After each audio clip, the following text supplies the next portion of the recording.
fuck-offs and borings, which I can just about cope with. People constantly say to me, "Oh God, I couldn't do your job, you're so brave," as if I work on an oil rig or do a spot of gun running in Sierra Leone for a living. I suppose it's possible that my threshold for abuse is higher than other people's. This is partly because I'm a woman, and there seem to be more opportunities for abuse in Lady World. We are constantly appraised, commented upon, looked up and down, and dismissed as invisible.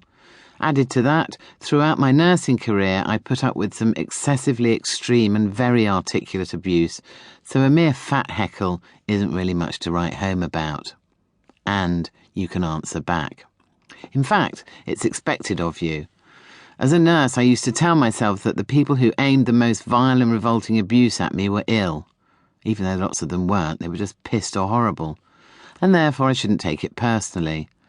To some extent the same goes for hecklers. I just convince myself they're arseholes. This makes it much easier to come back at them with a well-chosen package of abuse. Sometimes, however, the friendly neighbourhood heckler is replaced by something altogether stranger and scarier. And Loughborough University is a prime example, as an individual's standout voice is added to the wave of insults which is coming at me. I hear the words ugly whore, kill, and cunt in a surreal swirl of noise. I wonder if I'm being heckled by the local serial killer, and suspect that my more whimsical attempts at a put-down will fall on deaf ears. So I launch in with my most nuclear of comebacks. If you don't shut your mouth, I'll sit on your face. There's a sort of gasped laugh.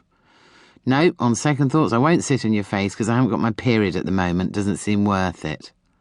Desired effect achieved temporarily. A smattering of applause, quite a lot of laughter, and the sound of a small portion of grudging respect winging in my direction. And then Mr. Psycho Trousers starts up again. His desire to see me tortured and dead isn't the best compliment I've ever had on stage, and even though I can't see him, I conjure up a picture of his screwed-up face, misogyny and murderousness combined to make a photo fit of seething hatred. It's strange how much thinking you can actually do when you're on stage facing an audience. The brain ticks over at 100 miles an hour, planning, pruning material, changing the order, omitting stuff they're not going to identify with, like one's witty 5 minutes on Delft pottery. While facing Loughborough's answer to Jack the Ripper, in the microseconds I have available to up my game, I incongruously find myself musing on insults I've received from blokes in the past. Once, sporting short hair and a man's jacket when walking home from university to my luxury shared flat above a chip shop in West Drayton, a charming rural hamlet near Uxbridge, a lorry driver shouted, "What's it like being a bloke?"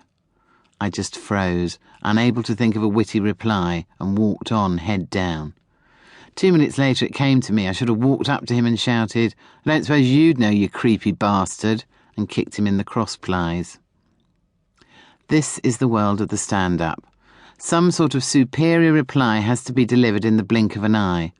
Of course, one's instinct is just to shout the ubiquitous fuck off at them, but crowds these days want more. They want newer, more malevolent put-downs, the verbal equivalent of a blade to the solar plexus. The combination of Psycho Man's vitriol and the general apathy of the crowd combine to make my temper begin to rise. I'm beginning to feel as though I'm the receptacle for all of this man's hatred towards women. I've always told myself that no performance is worth this sort of emotional pain, even to the point that I get off early and risk losing my money. So, throwing out a cheery goodbye along the lines of bollocks to the lot of you, I exit stage left. In the dressing room I find my temper is failing to abate and I wish to do violence.